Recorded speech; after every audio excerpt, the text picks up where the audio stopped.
BC 12세기 때 사람인 기자가 석방되고 나서 동쪽 조선으로 갔다라고 돼 있어요. 그럼 이때 이미 조선이란 나라가 있었다는 거죠. 그 있었다는 BC 12세기 때 있었다는 조선은 바로 이제 단군 조선일 수밖에 없는 거죠.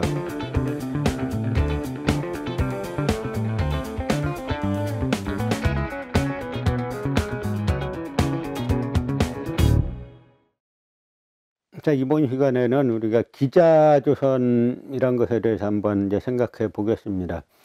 흔히 이제 조선의 사대부들이 역사서를 쓸 때, 그 역사의 우리 계통을 쓸 때 이렇게 써왔어요. 이제 그 단군조선, 기자조선, 위만조선 이렇게 써오는데, 그 많은 그 조선의 유학자들은 단군과 기자는 정통으로 인정하고 위만은 말하자면 찬역자다, 반란자다, 뭐 이런 식으로 이제 해석한 학자들이 이제 여러 명 있었는데요. 그건 왜냐하면 조선의 이제 그 중화 사대주의 사상이 강했기 때문인데, 그 기자는 이 중국에 이제 은나라에서 왔다라고, 조선에 왔다라고 되어 있기 때문에 중국 은나라에서 그 온 기자는 우리 정통으로 이제 봐도 되겠다라고 하는 것도 일종의 이제 중화 사대주의 사상이 반영된 거죠. 근데 중국에서는 흔히 이제 중국 고대사를 그 삼황, 오제, 그다음에 하은주, 삼대 이렇게 말해요. 하은주 요 세 나라를 갖다 삼대라고 하는데, 그 지금 기자는 그 가운데인 은나라 사람인 거죠. 근데 이 은나라 뭐 이 기자는 그 전부 다 이 은나라는 처음에 시조부터 다 난생사화예요. 그러니까 처음에 그 은나라의 이제 시조가 이제 설인데, 그 설의 어머니 간적이 그 세 여성과 함께 이제 목욕하러 가다가 그 현조 검은새가 알을 떨어뜨렸는데 그 알을 먹고 이제 설을 낳았다라고 이제 하는 그 난생사화죠. 난생사화는 이게 동이족 그 전통 그런 그 사화기 때문에 뭐 이 은나라 이 상나라가 은나라를 상나라라고도 하는데, 상이라는 곳에 도읍을 했다라고 해갖고 이제 상나라라고도 하는데, 이 은나라가 동이족 국가라는 거는 뭐 중국이 어디고 부인하는 사람이 아무도 없어요. 근데 이 당시만 하더라도, 그러니까 조선시대만 하더라도 그런 이제 민족에 대한 연구가 많이 이루어지진 않았기 때문에 이제 조선의 유학자들은 이 은나라 출신 이제 기자가 동족이란 건 모르고 그냥 중국에서 왔다라고 하니까 중화사대주의 사상에서 이제 기자는 단군을 이은 이제 정통이라고 이제 인정을 했던 겁니다. 기자가 누구냐면, 기자는 이제 은나라가 멸망할 때쯤에 이제 사람인데, 그 서기전 12세기 경의 사람이에요. 그 은나라의 이제 마지막 임금이 그 주왕인데, 그 주왕을 그 사마천의 사기는 상당히 폭군으로 묘사하고 있습니다. 그래서 이 주왕을 그 다음에 그 하은주 할 때 은나라 마지막 왕인 주왕을 주나라의 무왕이 하늘의 천명을 받아가지고 뭐 이제 꺾고 그 물리치고 죽이고 자기가 이제 주나라 천하를 열었다라고 하는 승자의 입장에서 은나라를 갖다가 상당히 이제 그 비하하고 그 주왕을 갖다 뭐 폭군으로 묘사를 했는데요. 어쨌든 이 그 기자는 그 주왕의 은나라 주왕의 숙부예요. 작은 아버지인데 뭐 이 주왕에게 정치를 그렇게 하면 안 된다라고 간쟁하다가 이제 감옥에 갇혔다라고 합니다. 그 다음에 이제 주나라 무왕이 은나라를 무너뜨리고 기자를 갖다가 뭐 석방시켜 주니까 기자가 내 이제 주나라 무왕 밑에서 내가 신하 노릇할 수 없다라고 해가지고 이 동쪽 조선으로 갔다 이렇게 돼 있어요. 그런데 상서대전이라는 책을 보면 그러나 그 신하는 아니었다. 주나라 무왕의 신하는 아니었다. 그러니까 그 이야기 흐름이 어떻게 되냐면, 그 기자가 석방되고 난 다음에 동쪽 조선으로 갔다. 그러니까 무왕이 그걸 듣고 뭐 조선왕에 봉해 주었다. 그러나 신하는 아니었다. 이게 상당히 모순되는 이야기들이죠. 근데 여기에서 우리가 핵심은 뭐냐면, BC 12세기 때 사람인 기자가 석방되고 나서 동쪽 조선으로 갔다라고 돼 있어요.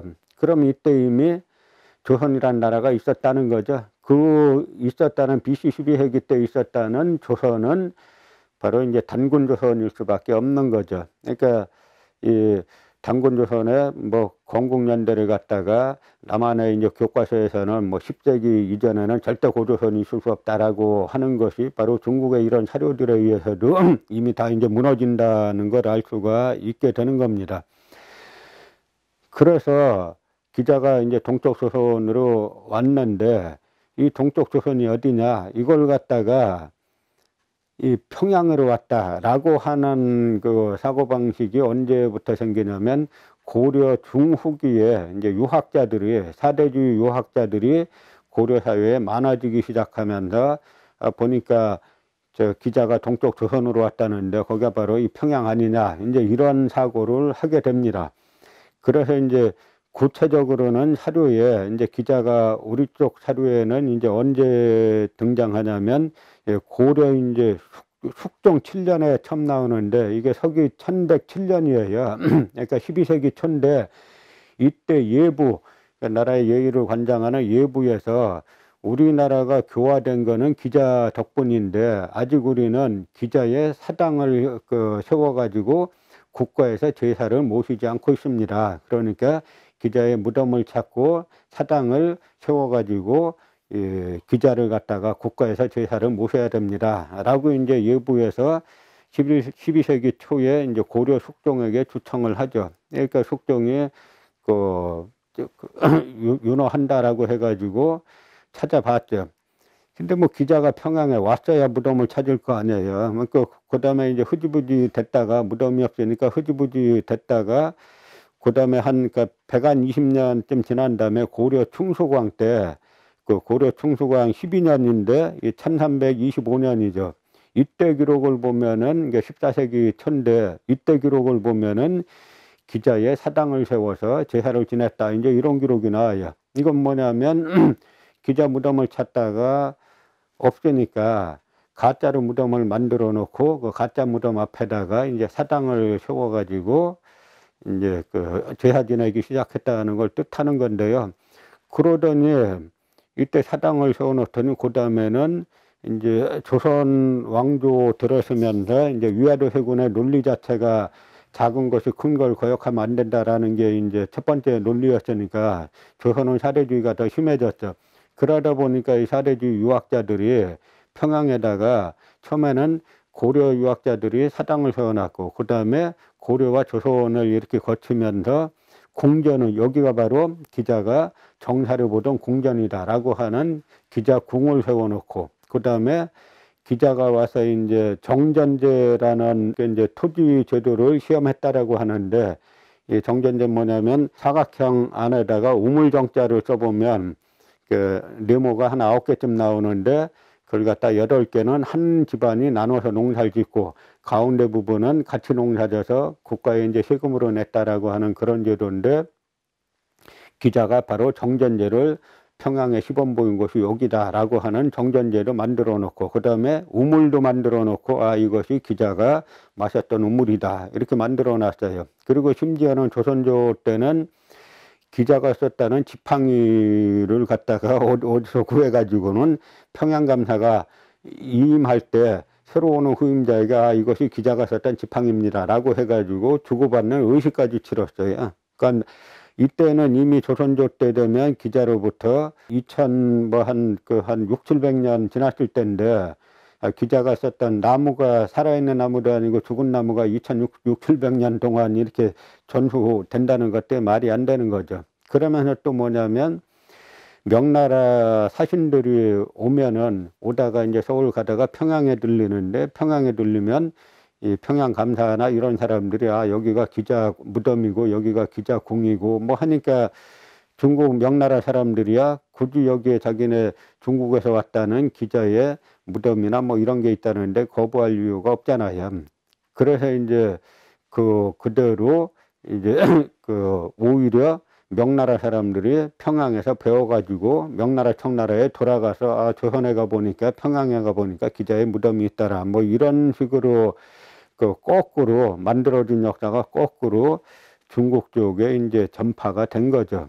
그런데 실제로 중국 학계에서는 기자가 어디 있었다라고 말하냐면 바로 이제 하북성, 중국의 지금의 하북성 노룡현 여기에 있었다라고 말하고, 그다음에 하북성 노룡현이 명나라 청나라 시대 때는 영평부란 곳이었는데 거기가 바로 중국 기록에 보면 낙랑군 조선현이 있었다라고 하는 그런 곳이에요.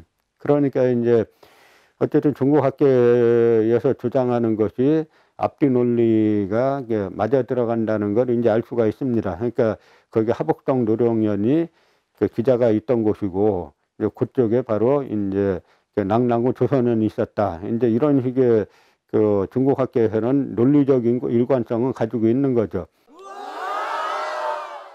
남한 저 강단사학에서는 평양이 바로 당군조선의 도읍이고 기자조선의 도읍이고 유만조선의 도읍이고 거기에 낙랑군이 했다라고 하는 건데, 평양 일대에서는 그 고려 조선 때 만들어진 기자유적에는 기자구 유만이고 기자조선의 유적, 유만조선의 유적 유물이 하나도 없어요.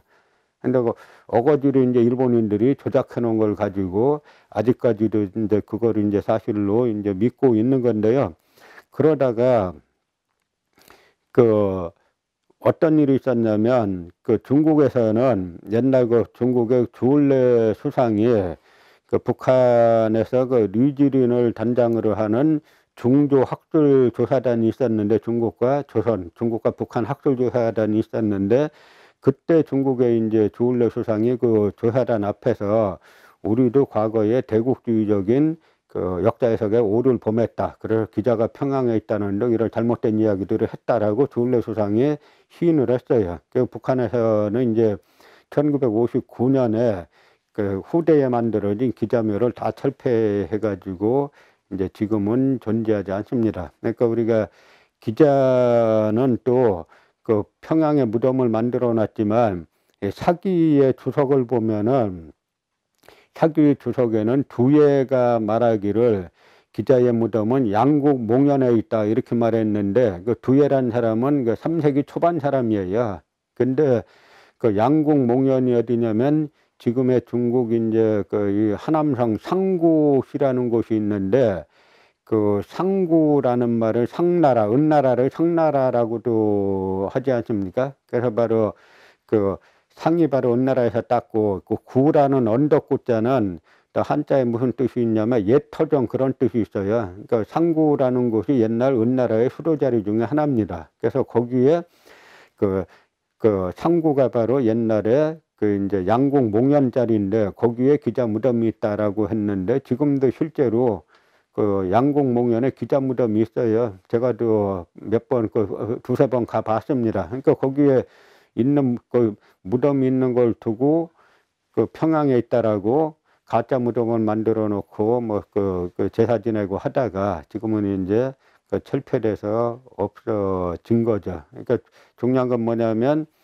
이 기자 조선은 한반도 내에 전혀 있지 않았다. 그 기자는 다 중국 학계에서는 지금 기자를 갖다가 하북성 노룡현이 이제 기자조선이 있던 곳으로 보고, 그런데 이제 무덤은 더 훨씬 남쪽인 지금 하남성 상구시 옛날 양국 몽현에 있었다라는 것이 사기 주석에 나와 있는 아주 오랜 옛날 그 주석에 나와 있는 기자입니다. 그러니까 단적으로 기자는 한반도 내에 있었던 적, 왔던 적은 한 번도 없습니다.